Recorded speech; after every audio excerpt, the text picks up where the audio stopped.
हरिः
गुरुर्ब्रह्मा गुरुर्विष्णुः गुरुर्देवो महेश्वरः गुरुः साक्षात् परं ब्रह्म तस्मै श्री गुरवे नमः।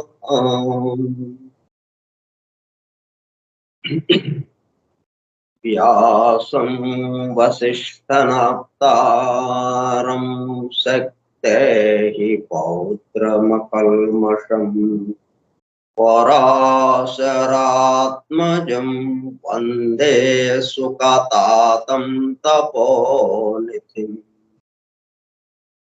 शुक्लाम्बरधरं विष्णुं शशिवर्णं चतुर्भुजं प्रसन्नवदनं ध्यायेत् सर्वविघ्नोपशान्तये। अगज आनन पद्मार्कं गजाननमहर्निशम् अनेकदं तं भक्तानाम् एकदन्तमुपास्महे। वक्रतुण्डमहाकाय कोटिसूर्यसमप्रभा निर्विघ्नं कुरु मे देवा सर्वकार्येषु सर्वदा।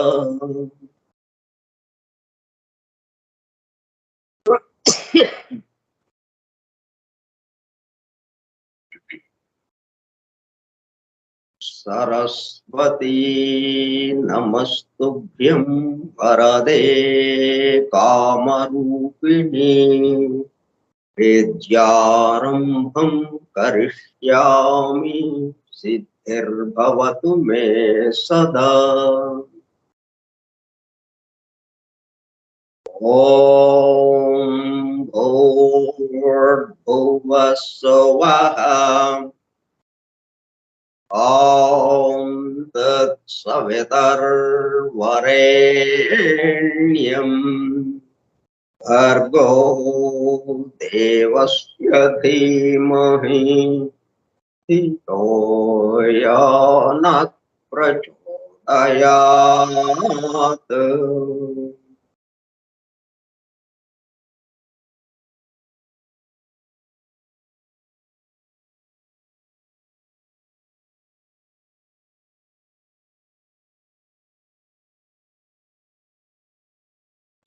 वासुदेव।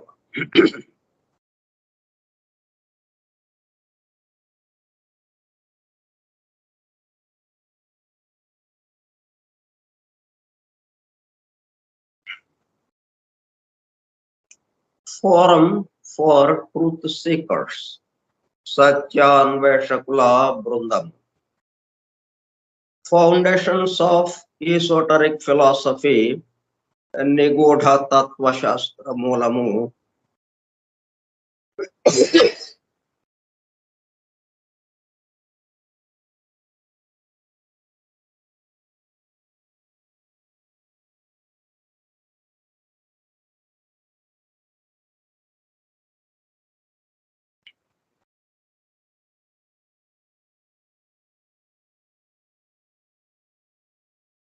నిగూఢ తత్వశాస్త్ర మూలము from the writings of H.P. Blavatsky, arranged with a foreword and notes by E.N.T.H. Hoskins.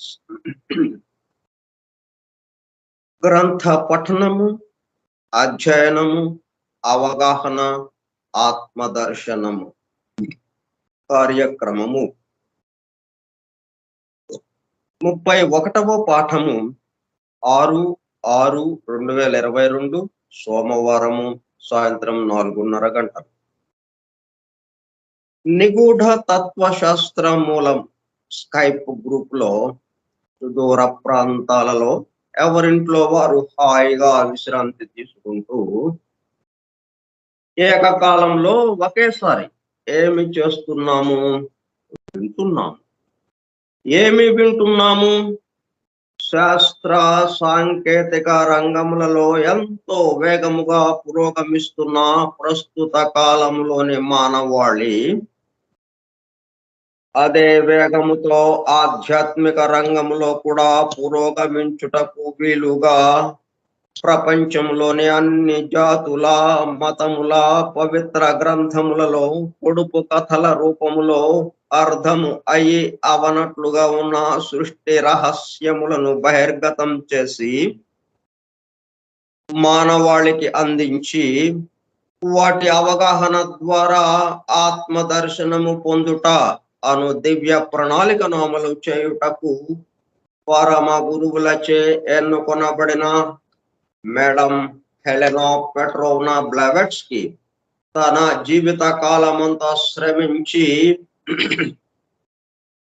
తన మాతృభాష కాని ఇంగ్లీషు భాషలో అత్యద్భుతముగా మానవాళికి అందించిన Isis unveiled, the secret doctrine, the voice of the silence, the key to theosophy గ్రంథములు అధ్యయనము చేసి వాటిలో ఇవ్వబడిన విషయములు పూర్తిగా అర్థము కాకపోవటచే అతి నిగూఢములైన సృష్టి రహస్యములు, వాటి మూలము, గ్రంథ హృదయమును చేరు పద్ధతులు తెలుసుకోవాలనే తీవ్ర ఇచ్చగల కొందరు సత్యాన్వేషకులు ఆమె చివరి సంవత్సరాలలో ఆమె వద్దకు చేరి ఆమెతో సంభాషించుచు ప్రశ్న సమాధానము సంవాద రూపంలో ఎన్నో నిగూఢములైన విషయములను మరింత లోతుగా తెలుసుకుని సత్యమును చేరుటకు ప్రయత్నించారు. ఆ ప్రసంగ విశేషాలు అన్ని వ్రాయబడి తదుపరి transactions of the Blavatsky lodge అనే గ్రంథముగా అందరికీ అందుబాటులోనికి వచ్చినది. తదుపరి వాటిని collected writings of Blavatsky volume 10 లో ప్రచురించడం జరిగినది. ఆ బృందంలోని ఒక సోదరుడు కమాండర్ రాబర్ట్ బోవెన్ ఆమె వివరించుచుండగా తాను స్వయముగా వ్రాసుకున్న నోట్స్ ను ఆమె దేహము విడచుటకు 3 వారములు ముందు ఆమెకు చూపించగా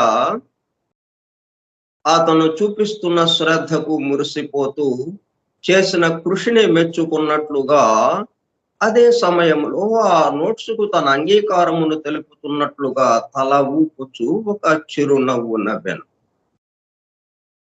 తదుపరి కాలంలో మరుగున పడిపోయిన ఆ నోట్స్ ను 40 సంవత్సరముల తదుపరి వారి కుమారుడు కెప్టెన్ పిజి బోవెన్ వెలుగులోనికి తీసుకువచ్చి దివ్య జ్ఞాన అధ్యయన పరులకు, భవిష్యత్తు తరాలకు ఎంతో మేలు చేశారు. ప్రథమముగా 1932 సంవత్సరంలో థియోసఫీ ఇన్ ఐర్లాండ్ మ్యాగజైన్ లో ప్రచురింపబడినది. ఆ తదుపరి madam Blavatsky on how to study theosophy అనే పేరుతో చిన్న బుక్లెట్ రూపంలో అందుబాటులోనికి వచ్చినది. అపార జ్ఞాన సంపదతో అలరారుతున్న గ్రంథ సముదాయంలో అందించబడిన విషయముల మొత్తమునకు అసలు మూలము ఏమిటి అనే విషయము ఆకళింపు చేసుకొనుటకు ఆ గ్రంథములలోనే అక్కడక్కడ నెంబర్డ్ స్టేట్మెంట్స్ అండ్ ప్రిన్సిపల్స్ ఉదాహరించబడినవని, వాటి ద్వారా మూలము వద్దకు చేరుకోవచ్చునని బ్లావెట్స్కీ తెలిపినారు.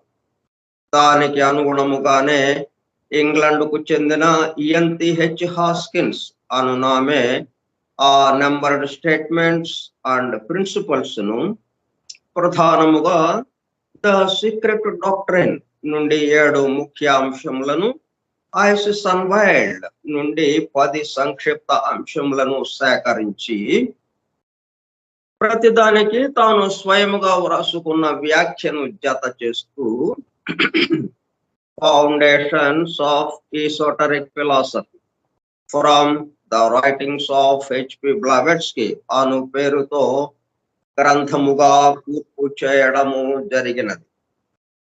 వాటితో పాటు కమాండర్ రాబర్ట్ బోవెన్ వ్రాసి బ్లావెట్స్కీ ఆమోదము పొందిన నోట్స్ ను అనుబంధము ఏ గా గ్రంథము చివర చేర్చడం జరిగినది. చివరగా గ్లాసరీ పారిభాషిక పదకోశము అనుబంధము బిగా చేర్చబడినది. ఈ విధముగా దివ్య జ్ఞానము అధ్యయనము చేయు పద్ధతులు,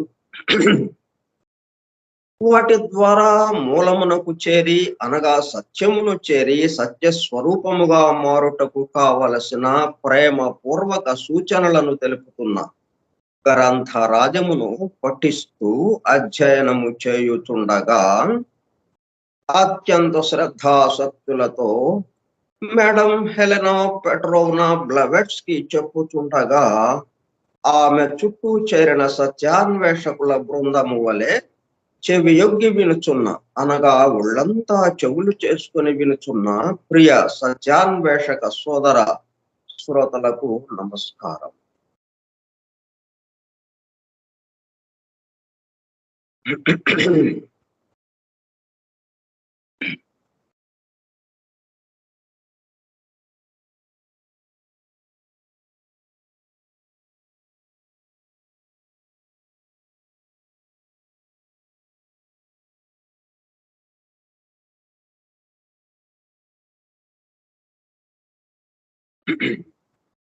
మనము 3 ప్రతిపాదనలకు సంబంధించి 3 మూల ప్రతిపాదనలు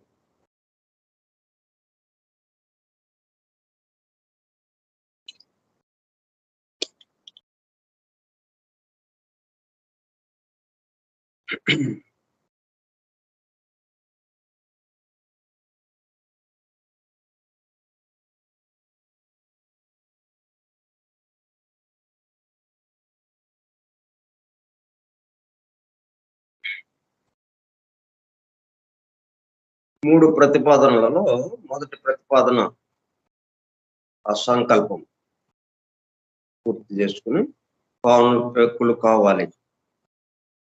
దానికి అనుగుణముగా ఆయన నుంచే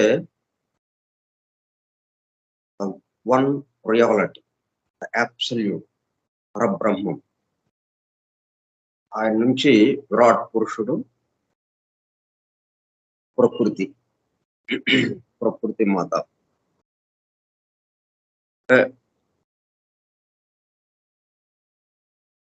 pre cosmic ideation, pre cosmic substance,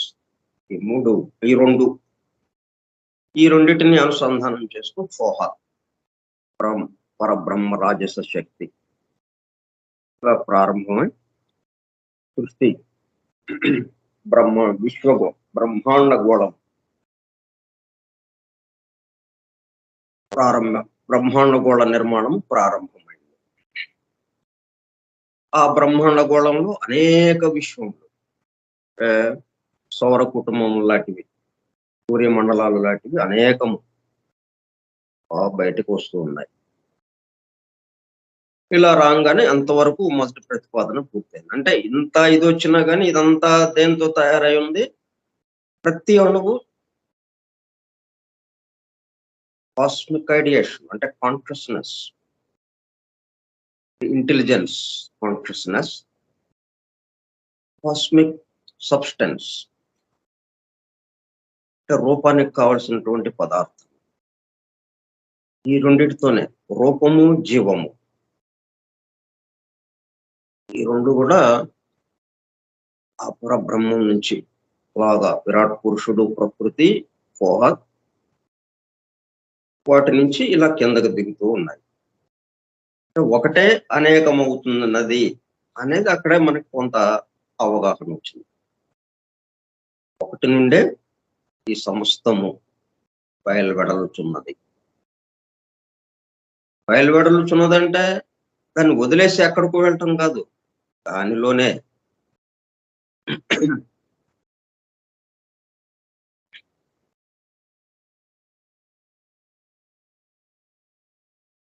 ఇక ఇలా ప్రారంభము అనగానే మనకి ముగింపు ఉంటుంది. ప్రారంభించారు, అలా వెళ్తూ ఉంది. ఏం జరుగుతుందో చూద్దాం. అలా వెళ్తూ ఉంది అన్నట్టు ఉండదు. తాను పెక్కులు కావాలి అన్న సంకల్పంతోనే ఒక డివైన్ ప్లాన్, ఒక దివ్య ప్రణాళిక సిద్ధపరచబడింది. దేని ఆధారంగా? డివైన్ లాస్ ఆధారం, దివ్య ధర్మాలు, మౌలిక తత్వ దివ్య ధర్మములు ఆధారముగా ఒక దివ్య ప్రణాళిక. ఏమిటా ప్రణాళిక? తాను పెక్కులు కావాలని, అనేకత్వం, అనేక లోకాలు, అనేక లోకాల్లోని అనేక జీవులు, అట్లా వేరు భావనతో స్థూలాతి స్థూలంగా దిగిన తర్వాత అక్కడ ఆ అనేకత్వంలోనే మొత్తం కూడా మళ్ళీ వాస్తవంగా యథార్థంగా ఏమున్నది అంటే ఉంది ఒక పదార్థమే, ఒక కాన్షియస్నెస్, ఒక చైతన్యమే, ఒక ప్రజ్ఞే. అంటే మొత్తానికి సంబంధించిన వాడు ఎవడున్నాడు? ఆయనకి సంబంధించిందే. వేరియస్ డిగ్రీస్ లో తేడా ఉండొచ్చు. ఈ మొత్తంలో ఒకటినే దర్శిస్తూ మనం ఈ అనేకత్వంలో తిరుగుతుండాలి అన్నది ఆ దివ్య ప్రణాళిక.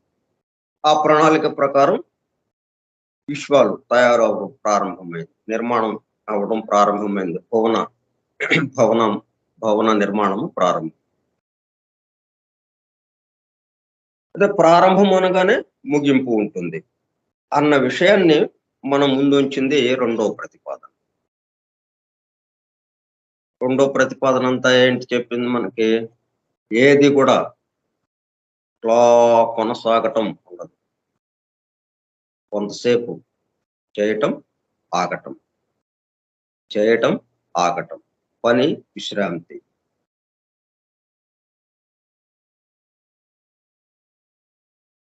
ఇట్లా ముగింపు ఉంటుంది ప్రతిదానికి. ప్రారంభం ఉంటుంది, ముగింపు ఉంటుంది.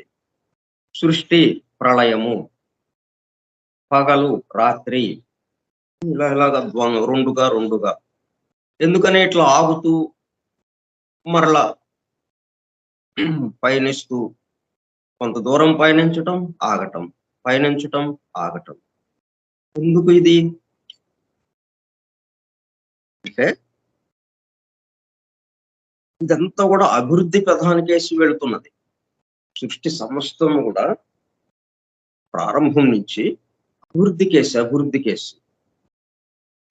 కేసి అంటే మళ్ళీ తనంతగా తన నుంచి బయటకు వస్తుంది అంటే ఆటోమేటిక్ గా ఆ శక్తియుక్తులన్నీ కూడా, ఆ లక్షణాలన్నీ కూడా ఆ పరిమితం, అపరిమితుడు వాడు, ఇది పరిమితం అవుతూ వస్తున్నది.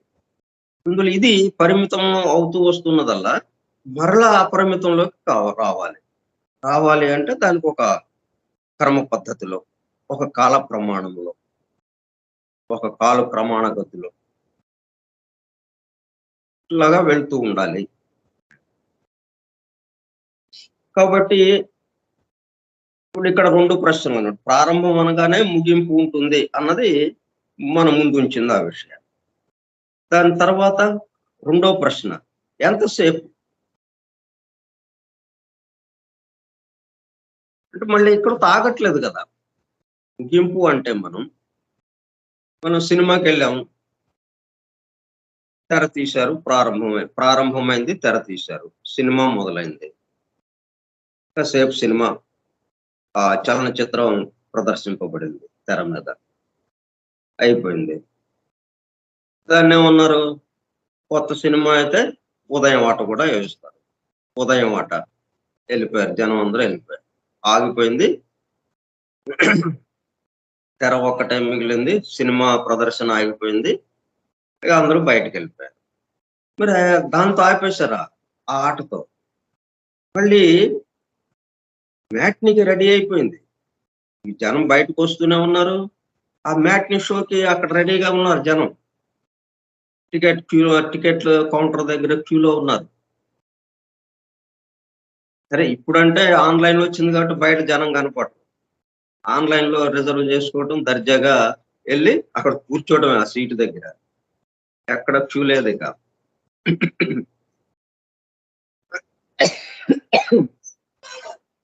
ఇట్లా అంతా రెడీగా ఉన్నారు. మళ్ళీ మ్యాట్నీ షో. మ్యాట్నీ మొదలైంది. మ్యాట్నీతో అయిపోయిందా? లేదు. ఇట్లా నిరంతరం. కాబట్టి అది ఎంతసేపు అనేది ఇక రెండో ప్రశ్న. ఇది ఇలాగా ప్రారంభించటం, ముగింపు, ప్రారంభము, ముగింపు. ఇది ఎంతసేపు? ఇది ఎంతసేపు అనే ప్రశ్న మనకు వచ్చి ఉండేది కాదు. ఎప్పుడు ఒక్కసారైతే. ఒక్కసారైతే ప్రారంభమైంది, ముగించేసారు అయిపోయింది. ఇక దాని గురించి గొడవ లేదు. కానీ ఇది ఇట్లా కాదు. ఇట్లా వరుసగా పర్యాయత్వముగా ఒకదాన్ని విడిచి ఒకటి, ఒకదాన్ని విడిచి ఒకటి కంటిన్యూగా సముద్రపు అలలు ఎలాగైతే వస్తున్నాయో ఆగకుండా నిరంతరం.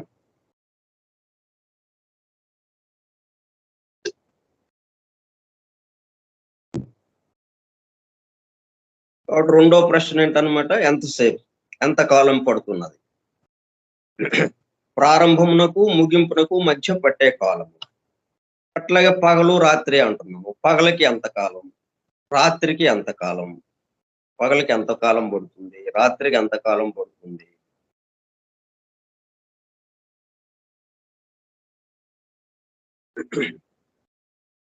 ఎందుకంటే ఇవన్నీ ఎందుకు తెలుసుకోవాలి అంటే ఒక క్రమ పద్ధతిలో ఇది వెళ్తున్నది. దానికి అనుగుణంగా మన జీవితాల్ని, మన ఆలోచనల్ని మలుచుకోవటానికి వీలుగా. దానికి అనుగుణంగా మన నడకని పెట్టుకోవటానికి వీలుగా. అప్పుడేమైంది? కాలాన్ని అంటే సృష్టి ప్రారంభంలోనే కాలము, దేశము వచ్చింది. చోటు, కాలం.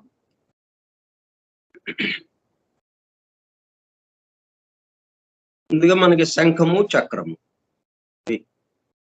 దానికి సంకేతముగా మనకేమిచ్చారు? శంఖము, చక్రము. చోటుకి సంకేతముగా శంఖము, కాలానికి సంకేతముగా చక్రం. ఇలాగ ఈ రెండిటిని మనకిచ్చారు. ఇప్పుడు ఈ కాలాన్ని ఒక సెకండ్‌గా తీసుకుంటే, అంటే సెకను కన్నా ఇంకా దాదాపు 10, 15 రకాలున్నాయి. ఇంకా తక్కువ క్షణం. కనురెప్ప పాటు కన్నా ఇంకా తక్కువ. కనురెప్ప పాటుకి ఎంత పడుతుంది సమయం? దానికన్నా ఇంకా తక్కువ సమయం కూడా లెక్కించారు మన ప్రాచీనులు. సరే మనకి బాగా పరిచయం ఉన్నది సెకన్ కాబట్టి, సెకన్ నుంచి మనం తీసుకుందాం. అలా తీసుకుంటే సెకను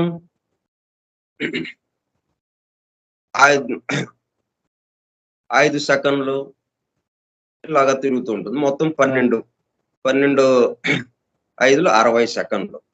అంటే ఒక ఆవృతం పూర్తి చేస్తే సెకండ్ల ముళ్ళు 12 దగ్గర బయలుదేరి మరలా 12 దగ్గరికి వస్తే ఎంత అయింది? 5 సెకండ్ల చొప్పున 12 5 60 సెకండ్లు అయింది. 60 సెకండ్లని మనం 60 సెకండ్లని పలకటం లేదు. దాన్ని ఏం చేసాము? ఇంకొక దానికి మార్చాం. 1 నిమిషము అన్నాం. సరే మళ్ళీ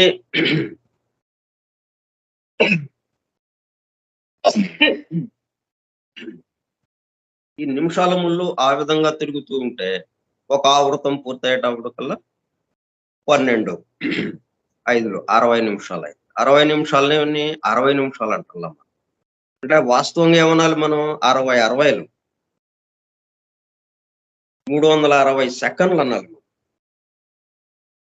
60 నిమిషాలని 360 సెకండ్లో చూసుకుంటే దాన్ని తగ్గించి కుదించి చెప్పుకున్నాం. అంత పెద్ద సంఖ్యని చెప్పుకోలేం కాబట్టి నిమిషాల్లోకి మార్చుకున్నాం దాన్ని.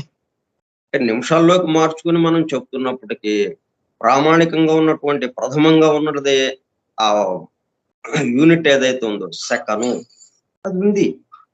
సెకండ్తోనే మొత్తం నడుస్తున్నది. కానీ మనం సెకండ్ మర్చిపోతాం. అంటే ఈ ఒక అణువుతోనే అణువులు కలిసిన ఏదే సృష్టి మొత్తము. ఒక వస్తువు ఉన్నది. ఒక వస్తువు కొన్ని వందల వేల అణువులు కలిస్తే ఒకదానికొకటి కలిసి ఉంటే అది వస్తువుగా మనకి ముందుకు కనిపిస్తుంది. మన కళ్ళకి కనిపిస్తూ ఉన్నది. అలాగే ఈ సృష్టి అంతా అణువుల కూడిక. ఈ సెకండ్ యొక్క కూడికతో ఎలాగైతే ఈ సమయం సంవత్సరాలు ఎలాగైతే వచ్చిందో, గంటలు నిమిషం తర్వాత పగలు రాత్రి ఎలాగొచ్చిందో అలాగా ఒక సెకండ్ అంటే మనకు ఒక అణువు అన్నట్టుగా తీసుకుంటే ఒక పరమాణువు. ఒక గంట వచ్చింది మనకి. 60 నిమిషాలనే ఉన్నాం. మళ్ళీ మనం నిమిషాలు అనకుండా ఒక గంట అన్నాం. అటువంటి గంటల ముళ్ళు 12 సార్లు తిరిగేటప్పుడు కల్లా 12 గంటలు అయింది. 12 గంటల్ని మనం 12 గంటలు అనకుండా పగలు అన్నాం. అలాగే మరలా 12 గంటల్ని రాత్రి అన్నాం. పగలు 12 గంటలు, రాత్రి 12 గంటలు.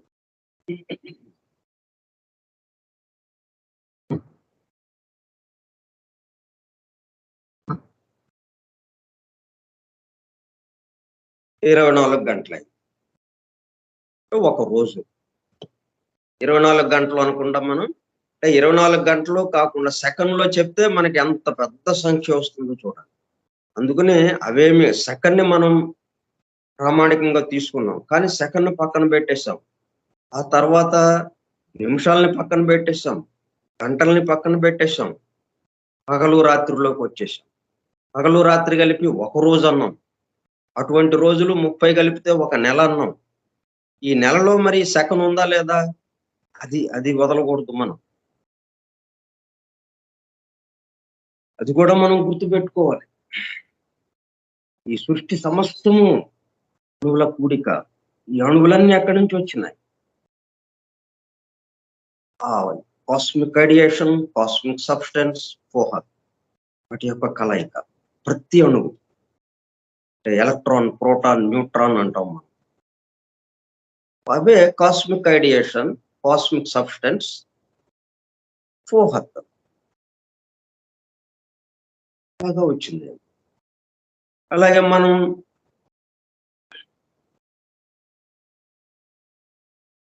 సత్వ రజస్తమో గుణాలు. సత్వము అంటే న్యూట్రాన్, ప్రోటాన్ రజస్సు, ఎలక్ట్రాన్ తమస్సు. అంటే 3 ఎలక్ట్రాన్, ప్రోటాన్, న్యూట్రాన్, సత్వము, రజస్సు, తమస్సు. ప్రారంభానికి వెళ్తే కాస్మిక్ రేడియేషన్, కాస్మిక్ సబ్స్టెన్స్, ఫోహార్. వీటి యొక్క కలయికతో అంటే సెకండ్తోనే మనకి ఆ 30 రోజులకి ఒక నెల, 12 నెలలు ఒక సంవత్సరం. కాబట్టి ఈ సంవత్సరంలో సెకను ఉందా లేదా? సెకనే అసలు మొత్తం ఉన్నది. మనం వ్యావహారికంగా తేలిగ్గా మనం చెప్పుకోవటం కోసం వీటిని ఇలా మార్చుకున్నాం మనం. అంతే తప్పితే ఉన్నది సెకనొక్కటే. ప్రామాణికంగా మనం ఒక యూనిట్ ఏదైతే తీసుకుంటామో ప్రామాణికంగా అదే ఉంటుంది. అట్లాగే ఈ ప్రామాణికంగా ఏది ఉంది? ఆ మూడిటి యొక్క కలయిక. అణువు, పరమాణువు, సూక్ష్మాణువు,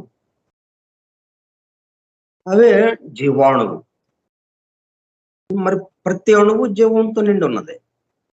చైతన్యంతో నిండి ఉన్నది. కాబట్టి ఇక్కడ ఆయనది కానిది ఏది? ఆ పరబ్రహ్మానికి సంబంధించినటువంటి విరాట్ పురుషుడు, ప్రకృతి, ఆ ఫోహత్తు, రాజస శక్తి అవి లేనిది ఏదుందా ఇక్కడ? కాబట్టి ఇక్కడ ఇంకా అనేకము ఎక్కడగా ఉంది? వేరు భావన, భిన్నత్వం ఎక్కడ ఉంది? ఉన్నది ఒకటే అయితే మనం భిన్నత్వం అని మనకి స్థూలానికి వచ్చినప్పటికల్లా ఆ పరిమితమైనటువంటి విషయంతో మనం వేరు భావంతో ఉన్నాం. ఇప్పుడు ఈ అవగాహన ద్వారా ఇప్పుడు ఇక్కడున్నది ఏంటి? ఇప్పుడు దాకా మనం ఏమనుకుంటున్నాం? వేరు భావనగా. అది వేరు, ఇది వేరు. ఆ వస్తువు వేరుగా తయారైంది, ఇది వేరుగా తయారైంది. మనుషులు వేరుగా ఉన్నాము, జంతువులు వేరుగా ఉన్నాయి. ఇట్లా ఏది చూసుకున్నా గానీ రకరకాలుగా వేరు వేరుగా ఉన్నాయి అని అనుకుంటాం. కానీ మొత్తం దేనితో తయారైంది? మూల పదార్థం. ఏ పదార్థం. ఆ ఏకత్వాన్ని ఈ పద్ధతిలో మనం ఇక్కడ ఉన్నదేంటి? ఇట్లా ప్రశ్నించుకుంటే ఉన్నది ఆయనే అనేకమయ్యాడు. ఆయనే ఇక్కడ ఉన్నది. ఇంకొక స్థితిలో, ఇంకొక స్థితి భేదంలో. స్థితి భేదమే గాని ఉన్నది ఒకటే. అంటే అనేక రకాలుగా మారింది. ఉన్నది మనకి అవగాహనలోకి రావాలి. అంతే. అది అవగాహనకొస్తే ఇంక మనం దేన్ని చూస్తున్నా గాని వన్ రియాలిటీ ఏదైతే ఉన్నది ఎగ్జిస్టెన్స్ ఎల్లవేళలా శాశ్వతంగా ఏది ఉన్నా లేకపోయినా ఉండేవాడు ఎవడున్నాడు? అడే ఇక్కడ అంతా ఉన్నాడు. ఇక్కడ ప్రారంభము, ముగింపు, రాత్రి పగలు ఇట్లా తేడాగా ఉన్నాయి. సృష్టి ప్రళయము వాళ్ళకి మించి రేపుకొని మరుగైపోతున్నాయి. మరి ఆయన అట్లాగా కాదు కదా! ఆయన ఎల్లప్పుడూ ఉండేవాడు. స్థితి భేదం చేత ఇదంతా జరుగుతూ ఉన్నది. కాబట్టి మనం ఎంతసేపు అనేది రెండో ప్రశ్న వచ్చింది మనకి. ప్రారంభము, ముగింపు అనంగానే ఎంతకాలం పడుతుంది? ఆ కాలానికి మనం లెక్కలు వేసేటప్పటికల్లా సెకన్‌ని ప్రమాణంగా తీసుకొని ఈ సృష్టి మొత్తం పరమాణువుతో ఎలాగైతే ప్రమాణంగా తీసుకొని అలాగా వాటితో ఎలా తయారయిందో అట్లాగే ఇది కూడా సెకన్ ప్రమాణంగా తీసుకొని ప్రామాణికంగా ఇట్లాగ లెక్కలేసాం సంవత్సరం.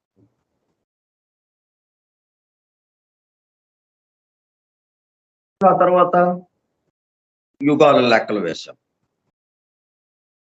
అంటే అనంత కాలాన్ని మనం అర్థం చేసుకోవటానికి, గ్రహించటానికి, దాని గురించి చెప్పుకోవటానికి వీలుగా కొన్ని విభాగాలు చేసుకున్నాం అనమాట. కాల విభాగాలు. కాలమంతా ఒకటే. అలా నిరంతరం చలిస్తూనే ఉంటుంది. Law of motion.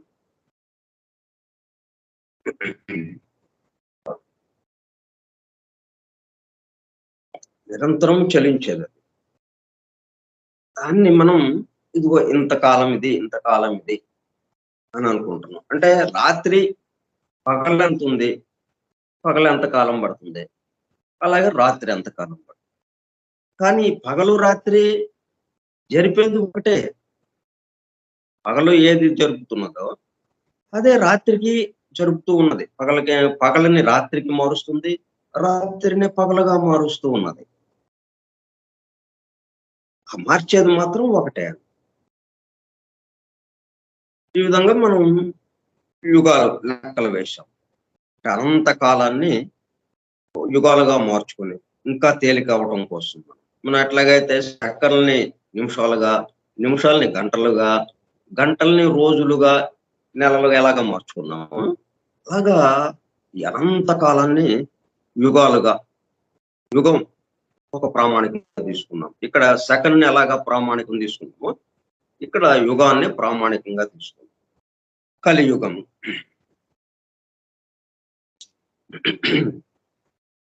ఈ కలియుగం ప్రామాణికంగా తీసుకుంటే అంటే కలి అనేది ఒక విచిత్రమైన పదం అది. అదేంటంటే మనం పాచికలాట ఆడుతుంటారు చూడండి. మనం భారత కథ అంతా కూడా పాచికల ఆట మీద ఆధారపడి ఆ కథ అంతా నడిచింది. కౌరవులు, పాండవులు ఆ పాచికలాట ఆడి పాచికలాట దాంట్లో ఓడిపోయేవాళ్ళు అరణ్యాలకు వెళ్ళటం ఇలాగా జరిగింది. అంటే ఈ మొత్తం భారత కథంతా జరగటానికి ఈ పాచికలు ముందుకు తీసుకొచ్చారు. ఈ వాటితోనే ఈ పేర్లు పెట్టారనమాట యుగాలకి. కలియుగము అంటే ఒక యూనిట్ అనుకున్నాం. పాచికల్లో డైస్ అంటారు. ఇంగ్లీష్ లో డైస్. పాచికలు.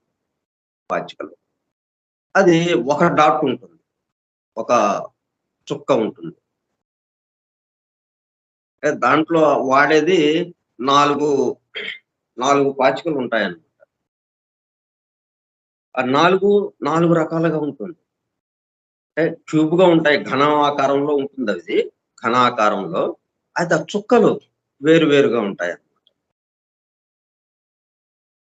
అంటే ఈ కాలాన్ని ఎలాగైతే మనం విభజించామో దానికి అనుగుణంగా ఈ డైస్ వచ్చినాయి.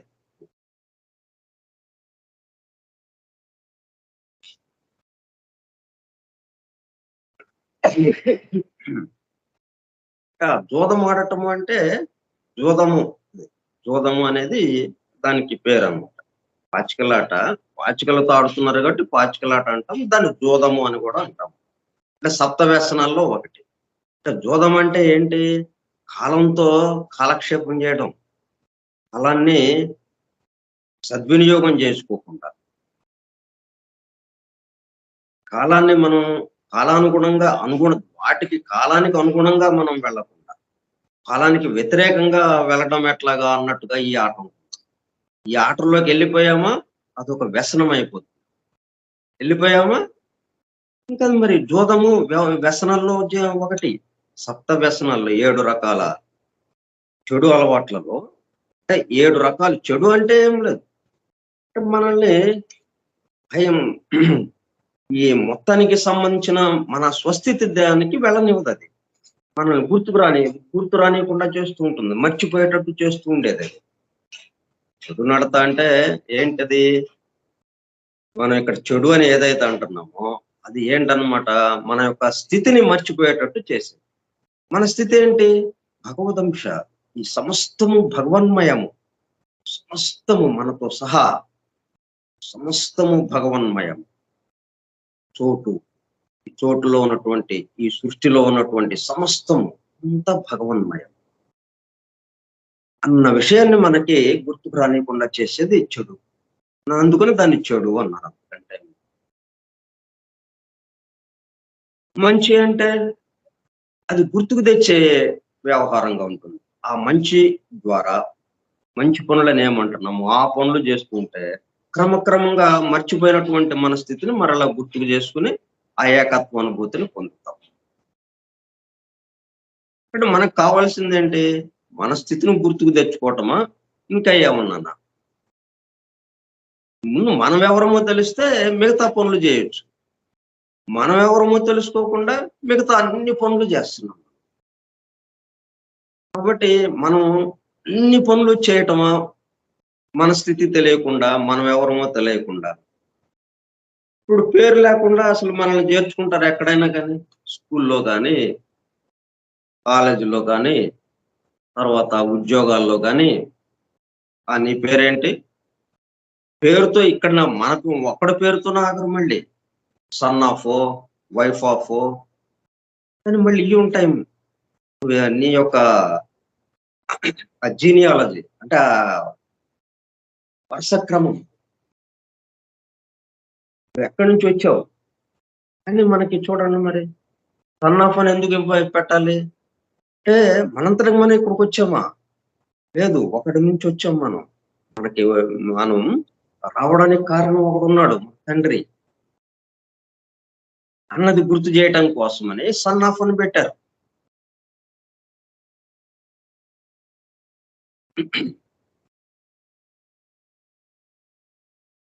సరే, ఇప్పుడు ఏంటనమాట, ఆ జోద మాటకి సంబంధించినటువంటి పాచికలు ఏవైతే ఉన్నాయో వాటితో వాటికి వీటికి సంబంధం ఉందన్నమాట. ఈ కలియుగము అంటే ఒక యూనిట్ గా ప్రామాణికంగా తీసుకుంటే కలి అంటే పాచిక. ఆ కలి అనే మాటకి అర్థం పాచిక అనమాట. జోద మాటలు ఆడేటటువంటి పాచిక, డైస్.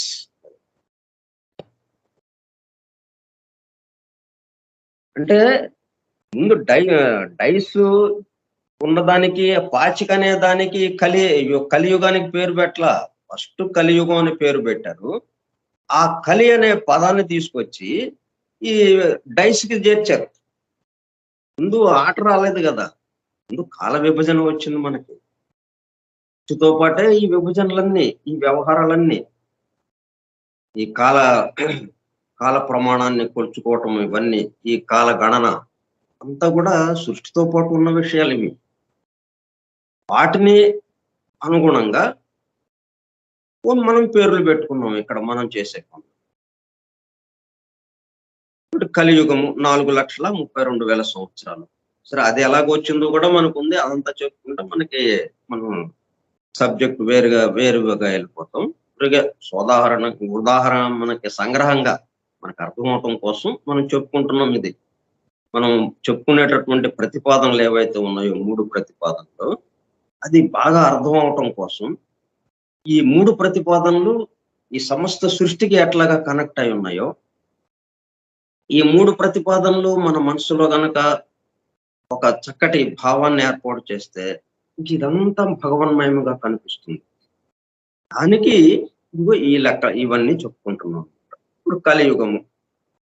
సో ఒక డాటుతో ఉన్నటువంటి డైస్ పాచిక 4,32,000 సంవత్సరాలు. అది ఒక యూనిట్ గా తీసుకున్నారు అనమాట. అంటే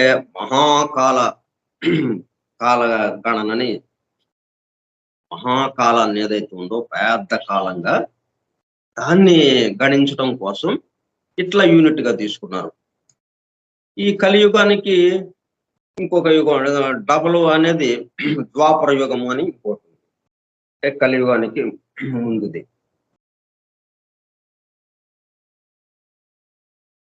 ద్వాపర యుగం అంటే అంటే 2. దీనికి డబల్ అనమాట. అంటే 2 యూనిట్లది. కలియుగానికి ఇది ఒక యూనిట్ అయితే అది 2 యూనిట్ల. కలియుగము 2 కలియుగాలు అన్నట్టుగా. దానికి సంబంధించిన డైస్ అంటే 2 చుక్కలు. ఆ డైస్ మీద 2 చుక్కలు ఉంటాయి ఒక పక్కన. అంటే ఆ చుక్కలు పడిన దాన్ని బట్టి వాళ్ళు ఆటలో గెలవటమా ఓడిపోవటమా అనేది ఉంటుంది.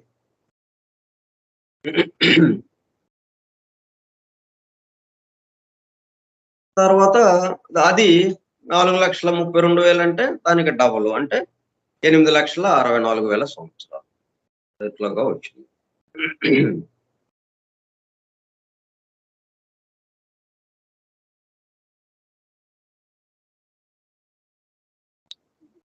తర్వాత త్రేతాయుగం. అంటే 3. అంటే ఒక యూనిట్ 4,32,000కి 3 పెట్టేచ్చు వేస్తే 12,96,000 త్రేతాయుగం యొక్క కాలమానం. అన్ని సంవత్సరాలు ఉంటుందన్నమాట త్రేతాయుగం. ఆ తర్వాత కృతయుగం అంటే 4. అంటే కలియుగము 4,32,000ని 4 బై వేస్తే ఎంత వస్తుందో 17,28,000 సంవత్సరాలు. అంటే కృతయుగము ఎట్లాగా వచ్చింది? కలియుగాన్ని బట్టి వచ్చింది. కలియుగాన్ని మనం ప్రామాణికంగా తీసుకున్నాం. అంటే గంటలు ఎలాగ వచ్చినాయి? మనకి నిమిషాలను బట్టి వచ్చింది. నిమిషాలు ఎలాగ వచ్చినాయి? సెకన్లను బట్టి వచ్చింది. ఇట్లాగా ఇప్పుడు వీటిల్లో మళ్ళీ సెకండ్లు ఉన్నాయా లేవా? సెకన్ ఉంది కదా, సంవత్సరంలో సెకన్ ఉంది కదా మనకి. ఆ సంవత్సరాలే 4,32,000. అంటే వీటికి సెకన్లను చూసుకుంటే మనం అది మనం పట్టగలమా అంత అంచనా అసలు. అందుకని మనం మనకి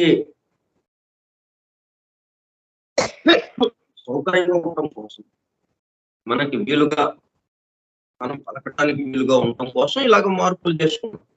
అంతేగాని సెకను ఇది మొత్తం కంటిన్యూ అవుతున్నది. సెకన్ అనేది ఏదైతే ప్రామాణికంగా ఉందో ఈ మిగతాయన్నీ మనం పెట్టుకున్నాయి.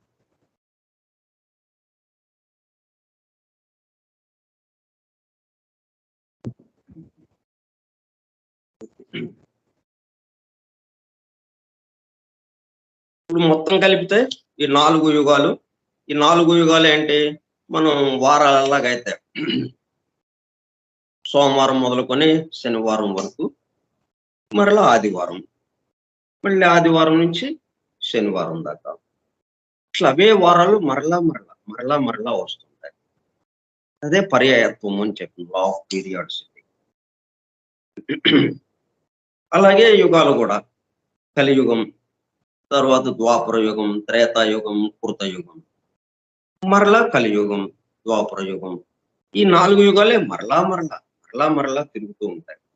అంటే యుగాలు ఇలాగ ఎందుకుని వేరు వేరుగా పేర్లు పెట్టామంటే ఆ యుగ లక్షణాలు, అంటే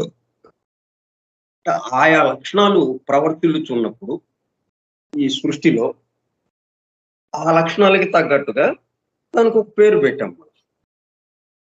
కలియుగ లక్షణాలు ప్రవర్తిల్లేటప్పుడు యుగానికి ఒక్కొక్క యుగానికి కొన్ని లక్షణాలు ఉన్నాయి. ఆ లక్షణాలను చూసి ఆ లక్షణాలు ఎంతకాలం అయితే ఉన్నాయో చూసుకుని ఆ తర్వాత లక్షణాల్లో మార్పు వచ్చింది. కాబట్టి అట్లా కాలాన్ని మనం ఒక్కొక్క యుగానికి ఇంతకాలం పడుతూ ఉన్నది, ఒక్కొక్క యుగం ఇలాగా ప్రవర్తిల్లుతూ ఉన్నది అని చెప్పి లెక్కలు వేశారు. ఈ మొత్తం 4 యుగాలు కలిపితే ఏమైంది? మహాయుగం అయింది. అదంతా 43,20,000 సంవత్సరాలు మహాయుగం, గ్రేట్ ఏజ్. ఇట్లాగా వెళ్తుంటే మళ్ళీ ఇది మామూలే, రాత్రి పగలు. అట్లాగే ఈ లా ఆఫ్ పీరియాడిసిటీ ఏవైతే ఉన్నాయో, పని, విశ్రాంతి, సృష్టి, ప్రళయము, ఈ వీటిల్లోనే కొంతకాలం అవటం, కొంతకాలం తర్వాత మళ్ళీ ప్రళయంలోకి వెళ్ళిపోవటం, ఇలాగా జరుగుతూ ఉంటుంది. ఈ మహాయుగము 4 యుగాలు కలిస్తే 4, కలియుగం, ద్వాపర యుగం, త్రేతాయుగం, కృతయుగము, ఈ 4 యుగాలది కలిపినది మొత్తాన్ని కలిపితే మహాయుగము అన్నాం. అంటే మళ్ళీ ఆ పేర్లు చెప్పకుండా, ఆ యుగాల పేర్లు చెప్పకుండా మొత్తం కలిపి మహాయుగం. అటువంటి మహాయుగాలు గ్రేట్ ఏజ్ అంటారు ఇంగ్లీష్ లో. 1000 మహాయుగాలు అయితే అది బ్రహ్మకి ఒక పగలు. అక్కడికి వెళ్ళాం బ్రహ్మ దగ్గరికి. మళ్ళీ బ్రహ్మ ఏంటి? ఆయన 100 సంవత్సరాలు ఆయన జీవిత కాలం. ఆయన బ్రహ్మ 100 సంవత్సరాలు అవ్వంగానే ప్రళయంలోకి వెళ్ళిపోతాం. మళ్ళీ అంతే సంవత్సరాలు ప్రళయంలో ఉండే మరలా సృష్టి ప్రారంభం. మళ్ళీ 100 సంవత్సరాలు, మళ్ళీ 100 సంవత్సరాలు ప్రళయం, 100 సంవత్సరాలు సృష్టి. ఇలాగా ఎక్కడ ఆగట్లేదు, మొత్తం కంటిన్యూగా వెళ్ళిపోతూనే ఉన్నదన్నమాట, నిరంతరం.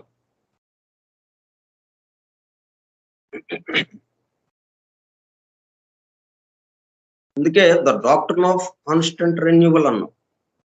ఇట్లాగే వెళ్ళేటప్పుడు అలసిపోవటం లేదు. అలసిపోకుండా ఏమవుతుందన్నమాట, కొంత పని జరగంగానే కొంత అలసట వస్తుంది. అలసట రాగానే మళ్ళీ ఆ విశ్రాంతి తీసుకుని నూతనోత్తేజంతో నిత్య నూతనత్వంగా తయారు. బ్యాటరీ అయిపోయింది. దానికి ఛార్జింగ్ పెట్టాం. మరలా బ్యాటరీ పునరుత్తేజం పొందింది. అట్లాగా ఏర్పాటయిందనమాట ఇదంతా గూడా. బ్యాటరీ ఛార్జింగ్ ఎలాగైతే ఉందో, బ్యాటరీ వాడుకునే కొంది, మనం ఫోన్‌ని వాడుకునే కొంది 100 పాయింట్లు వచ్చేసింది. Full full battery, full charging 100 పాయింట్లు వచ్చేసింది పొద్దున్న. ఇక ఉదయం నుంచి వాడటం మొదలుపెట్టాం. మనం వాడేదాన్ని బట్టి మధ్యాహ్నానికి అయిపోవచ్చు, లేకపోతే సాయంత్రానికి అయిపోవచ్చు. ఇక 5 పాయింట్లు, 2 పాయింట్ల దాకా వచ్చేసింది. మళ్ళీ ఛార్జింగ్ పెట్టుకున్నాం. ఛార్జింగ్ పెట్టుకొని మళ్ళీ 100 పాయింట్లు మొత్తం. మళ్ళీ దాన్ని వాడుకుంటూ వచ్చాం. అంటే రాత్రి అయిపోయిన పగలు తర్వాత విశ్రాంతి వచ్చింది రాత్రి. ఈ రాత్రి విశ్రాంతిలో ఏం జరిగింది? ఛార్జింగ్, నిత్య నూతనత్వం, కాన్స్టెంట్ రెన్యువల్ జరిగింది రాత్రి. జరిగేటప్పటికల్లా మళ్ళీ పగలకి సిద్ధమైపోయింది. మళ్ళీ వాడుకోవటానికి వీలుగా వచ్చేసింది. అలాగా ఈ లా ఆఫ్ పీరియాడిసిటీ ఈ రెండో ప్రతిపాదనకి సంబంధించి అంటే డాక్టర్‌గా ఏమొచ్చింది మనకి ఈ సృష్టిలో వ్యక్త సృష్టిలో నిత్య నూతనత్వ సిద్ధాంతం లేక సూత్రంగా పనిచేస్తూ ఉన్నదన్నమాట.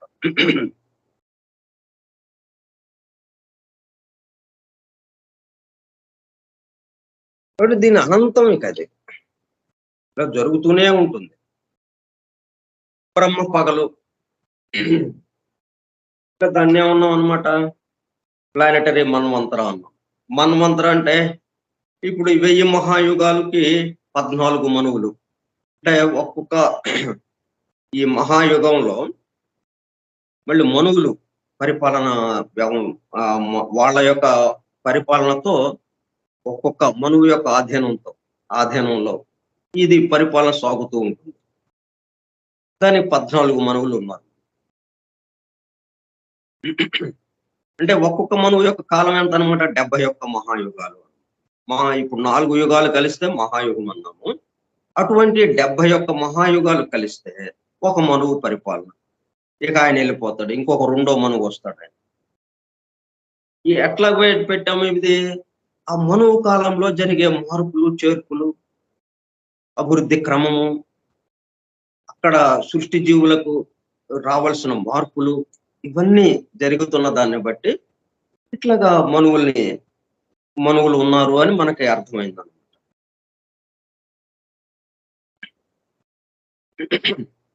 ఇప్పుడు 14 మనువులు. 14 మనువులు అంటే 71 మహాయుగాలు. 71 పెట్టి అచ్చు వేస్తే ఏమైంది? 994 మహాయుగాలు వచ్చినాయి.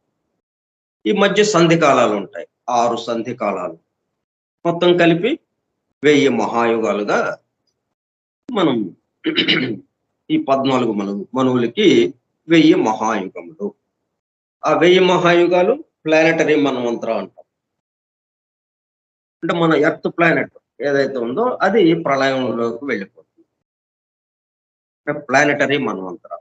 ప్లానెట్స్ అన్ని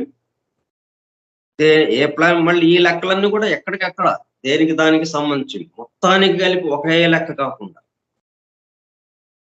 ప్లానెటరీ మన్వంతరం. ఇది బ్రహ్మ పగలు. మళ్ళీ ఇంతే బ్రహ్మ రాత్రి ఉంటుంది కదా. తర్వాత ఒక రోజు బ్రహ్మ ఒక రోజు. ఇటువంటి మళ్ళీ 30 రోజులు కలిపి ఒక నెల, ఒక 12 నెలలు కలిపి ఒక సంవత్సరము, 100 సంవత్సరాలు. 100 సంవత్సరాలు అయ్యేటప్పటికల్లా అప్పుడు ఈ సౌర కుటుంబం ఏదైతే ఉందో సోలార్ సిస్టమ్ ఇది ప్రళయంలోకి వెళ్తుంది. అంటే మనకు కనిపిస్తున్నటువంటిది అంటే మనం ప్రస్తుతానికి మన వరకు భూమి నుంచి చూస్తున్నప్పుడు ఈ సోలార్ది ఓవరాల్ గా మొత్తంగా ఉంది మనకి, అంతే. మిగతా ఇంకేమీ మనకి తెలియటం లేదు. అనేక సూర్యులతో ఉన్నది. ఒక సూర్యుడికి సంబంధించిన మనది ఇలాగా ఉంది. ఇది దీనికి సంబంధించి బ్రహ్మ 100 సంవత్సరాలతో ఈ సౌర కుటుంబం ఏదైతే ఉందో ఈ సూర్యమండలేశ్వరుడు ఆయనది ప్రళయంలోకి వెళ్ళిపోవటం జరుగుతుంది. ఇట్లా సాగుతూ ఉన్నది. వెళుతూ ఆగుతూ వెళుతూ ఆగుతూ స్టార్ట్ స్టాప్ స్టార్ట్ స్టాప్. ఉచ్ఛ్వాసము నిశ్వాసము దీనికి ఎక్కడ ఆధారం వచ్చింది, ఎక్కడ ప్రారంభమైంది? ప్రారంభంలోనే ద గ్రేట్ బ్రెత్, శ్వాస, మహాశ్వాస, ఉచ్ఛ్వాస నిశ్వాసములు. దాని ఆధారంగానే గుండె కూడా లబ్ డబ్ లబ్ డబ్. ఏది తీసుకున్నా కానీ, ఏ అణువులు తీసుకున్నా దీనికి ప్రత్యేకగానే ఉంటుంది.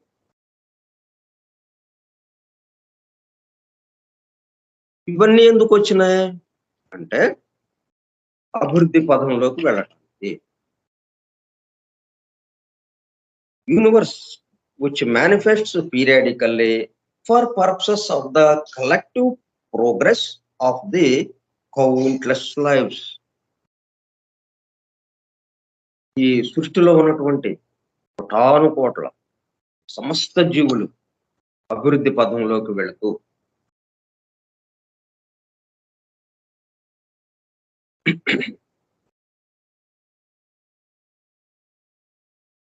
స్థూలానికి రావటం, మరలా సూక్ష్మానికి వెళ్ళటం, స్థూలానికి దిగటం, సూక్ష్మానికి ఎక్కటం, సూక్ష్మం నుంచి స్థూలానికి, స్థూలం నుంచి సూక్ష్మానికి. అయితే ఒక్కసారిగా అవ్వదు. ఒక వలయాకారంగా, ఒక వలయం పూర్తయ్యేటప్పటికల్లా కొంత అభివృద్ధి, అప్పుడు మరింత మెరుగ్గా, అంతకుముందు వలయం తిరిగిన దానికన్నా మెరుగ్గా కొంత అభివృద్ధితో మరలా ఇంకొకసారి వలయాన్ని చుట్టి రావటం. ఇట్లాగా చుట్టలు చుట్టలుగా, చుట్టలు చుట్టలుగా. అందుకే మనకి విష్ణుమూర్తి ఎక్కడ శయనించి ఉన్నాడో ఆ పాల సముద్రం మీద ఎలాగా చుట్టలు చుట్టలుగా చుట్టుకున్నటువంటి ఆ శేషుడి మీద, దానికి సంకేతంగా అది ఇచ్చారు. ఇలా జరుగుతూ ఉంటుంది. అంటే స్పైరల్ గా మరింత మెరుగ్గా ఆవర్తం పూర్తి చేసేటప్పటికల్లా ఒక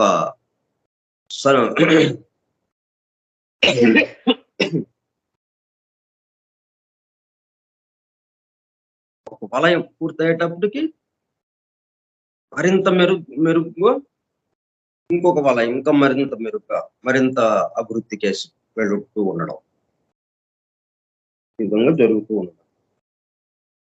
దానికి అట్లా అభివృద్ధి పదంలోకి వెళ్ళటానికి ఇది అవసరం.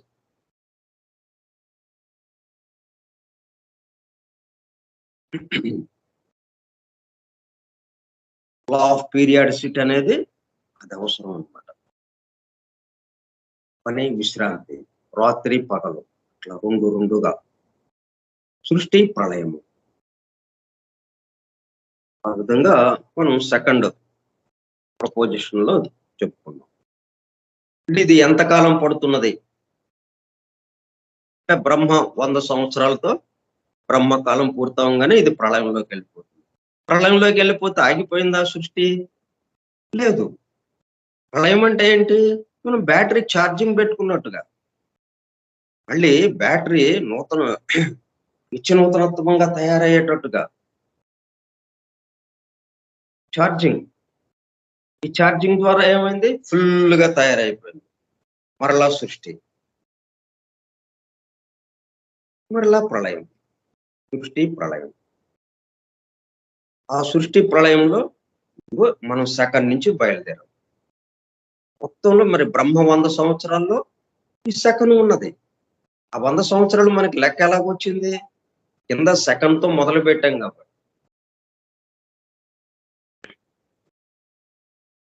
అంటే మనం కాలాన్ని అర్థం చేసుకోవడానికి, వాస్తవంగా కాలానికి ఏం లేదు. మనం లెక్కలేసి మనం చెప్పుకుంటున్నాం. ఇవన్నీ విషయవాళ్ళం మనం ఉన్నాం కాబట్టి మనకు అర్థం అవటం కోసం మనకు అర్థం అవటం కోసం ఈ కార్యక్రమం పెట్టుకున్నాం. అంతేగాని దాంట్లో ఎక్కడా లేదు. కాలంలో ఇప్పుడు ఇది అయిపోయింది, 12 గంటలు అయిపోయింది, రాత్రి అయిపోయింది. మనం అంటే మనం ఒక గంట అయిపోయిందా ఇప్పుడు చూసుకున్నాం, 5:30 అయింది, ఇక మంది అయిపోయింది. ఇట్లాగా దానికి లేదనమాట.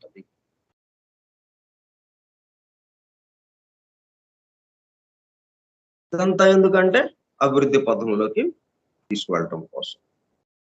అభివృద్ధి ఎటుకేసి, అభివృద్ధి అనే ఎందుకని వచ్చింది? మన స్థితి మర్చిపోయిన వ్యవహారంగా కిందకి దిగాం కాబట్టి. సృష్టి అనంగానే, సృష్టి అంటే ఏమిటి? అనేకత్వంలోకి రావు. అనేకత్వం అంటే ఏంటి? భిన్నత్వం అంటే వేరు భావన, ఒకదానికొకటి సంబంధం లేనట్టుగా ఉండడం. అంటే మన స్వస్థితిని మర్చిపోవడం. ప్రతి అణువు తన యొక్క స్థితిని మర్చిపోవడం. ప్రతి అణువు దేంతో నిండి ఉన్నది? పరమాత్మతో నిండి ఉన్నది, బ్రహ్మంతో నిండి ఉన్నది, పరబ్రహ్మంతో నిండి ఉన్నది, దైవాంశతో నిండి ఉన్నది,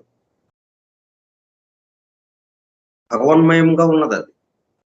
కానీ ఆ విషయాన్ని మనం మర్చిపోతాం. సహజం అది, మర్చిపోవటం సహజం కూడా. మరలా గుర్తుకు తెచ్చుకోవటం అంతే సహజం. మర్చిపోవటం, గుర్తుకు తెచ్చుకోవటం, మర్చిపోవటం, గుర్తుకు తెచ్చుకోవటం, ఇది కథ జరుగుతూ ఉన్నది. ఇది మర్చిపోవటానికి ఒక పద్ధతి. బట్ ఆయన నుంచి దూరంగా వచ్చేసాం స్థూలంగా, అంటే మర్చిపోయాం. మళ్ళీ ఆయన దగ్గరికి వెళ్ళిపోతున్నాం, మళ్ళీ గుర్తొచ్చింది.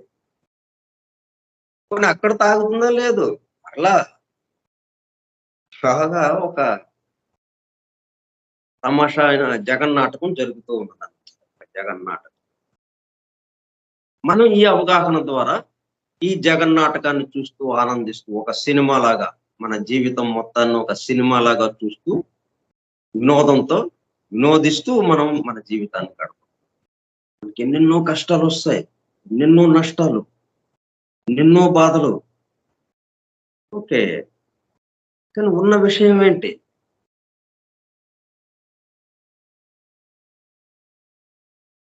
ఆటోమేటిక్ ఇవన్నీ వెళ్ళిపోతాయి, వినోదిస్తాం అంతే.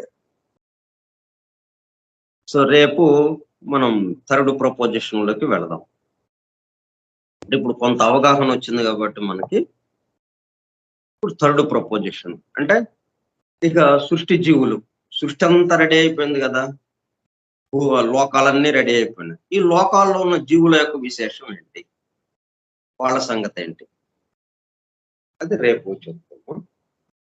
స్వస్తి ప్రజాభ్యః పరిపాలయంతాం న్యాయేణ మార్గేణ మహీం మహిషాః ఓ బ్రాహ్మణేభ్యః శుభమస్తు నిత్యం లోకాః సమస్తాః సుఖినో భవంతు. లోకాః సమస్తాః సుఖినో భవంతు. లోకాః సమస్తాః సుఖినో భవంతు. ఓం శాంతి శాంతి శాంతి.